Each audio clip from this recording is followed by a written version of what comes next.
সাবান কোম্পানি কখনোই চাইবে না এটা আপনি জানুন। এটা যদি আপনি জেনে যান তাহলে তাদের সাবান বিক্রি অনেকটাই বন্ধ হয়ে যাবে। শুধু যে সাবান বিক্রি বন্ধ হবে এমনটা না, ফেস ওয়াশ পর্যন্ত বিক্রি হবে না। আর কেন জানেন? সিম্পল কমলা লেবুর খোসা দিয়ে এমন একটি সাবান বানাতে পারবেন যা আপনার স্কিন করবে ফর্সা, সেই সাথে আপনার ত্বকের যাবতীয় সমস্যা দূর করে দিবে। আমি গ্যারান্টি দিয়ে বলতে পারি এই সাবান যদি আপনি একবার ব্যবহার করেন প্রথমবারে আপনি এর ফ্যান হয়ে যাবেন। আর সাবান কিনে টাকা নষ্টও করতে হবে না আপনাকে।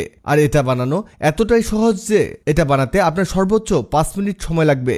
আপনি চাইলে এটা বানিয়ে ব্যবসাও করতে পারেন। এটার উপকারিতা এতটাই বেশি যে আপনি বাজারে চওড়া দামেও বিক্রি করতে পারবেন। এর জন্য আমরা 4টে কমলা খোসা ছাড়িয়ে নিয়েছি। এখানে আস্তে আস্তে সুন্দর শেপে খোসাগুলোকে বের করে নেবেন। আর এই খোসাগুলো সিঙ্গেল এক পিস করে নিয়ে এর উপরে সাদা আবরণটিকে তুলে ফেলতে হবে। এবার এগুলোকে ব্লেন্ডারে ঢেলে দিতে হবে। তবে ডিরেক্ট ব্লেন্ড করলে হবে না, এখানে হালকা পানি অ্যাড করতে হবে, তাহলে এটা পারফেক্টভাবে লিকুইড বানানো যাবে। এটা ব্লেন্ড হতে হতে জানিয়ে দিন আপনি কোথা থেকে ভিডিওটি দেখছেন, যাতে পরের ভিডিওতে আপনাকে ধন্যবাদ জানাতে পারি। এই দেখুন, ব্লেন্ড করার পরে এটা এমন হবে। কেমন গাঢ় পেস্ট বানিয়েছি দেখুন। মজার ব্যাপার হলো এই সাবানের ঘ্রাণটা খুবই চমৎকার। এই পেস্টটাকে রেখে দিব, এটাকে পরে কাজে লাগাচ্ছি। তার আগে কিছু সোপ বেস নিতে হবে।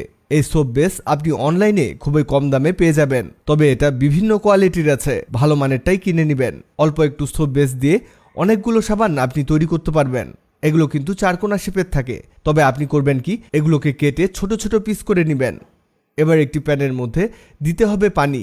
এখানে 4 থেকে 5 কাপ পানি দিলেই হবে। পানি দিয়ে একটা স্টিলের স্ট্যান্ড বসিয়ে দিবেন। আর পানি ঠান্ডা অবস্থায় এর মধ্যে একটি বাটি বসিয়ে দিবেন। পানি গরম করে যদি কাচের বাটি বসান তাহলে বাটিটা ফেটে যাবে। আর আপনি চাইলে স্টিলের বাটিতেও এ কাজ করতে পারেন। এখানে পানির মধ্যে সোপ বেস দিয়ে চুলা চালু করে দিবেন। আর মিডিয়াম হিটে এগুলোকে গলিয়ে নিতে হবে। এই অবস্থাতে অনবরত নাড়তে থাকবেন, তাহলে দেখবেন খুব দ্রুত এগুলো গলে যাচ্ছে।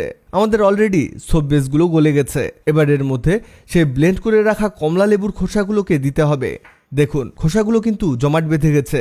আর সোপ বেসে দেওয়ার পরে এগুলো গুটি গুটি হয়ে যাবে। এটা আসলে সমস্যা, আমরা এই গুটিগুলো রাখবো না। তো সেজন্য করতে হবে কি 3 থেকে 4 মিনিট অনবরত নাড়তে থাকতে হবে। এগুলো হতে হতে জানিয়ে দেই, আগের ভিডিওতে কমেন্ট করেছেন নাটোর থেকে শামিমা, ইন্ডিয়া থেকে মাহমুদ সুলতান, গোপালগঞ্জ থেকে সাদিয়া আফরিন সোহা।